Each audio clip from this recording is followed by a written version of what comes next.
गैला के नहीं तोरा गम्बा जिंदगी भइल बम बम्बा ते का सोचले रे पगली कहानी मोर खत्म बा।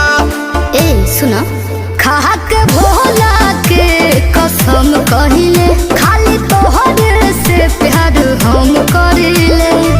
हम नली पटते सोझा से हट बनू जानी संस्कार दे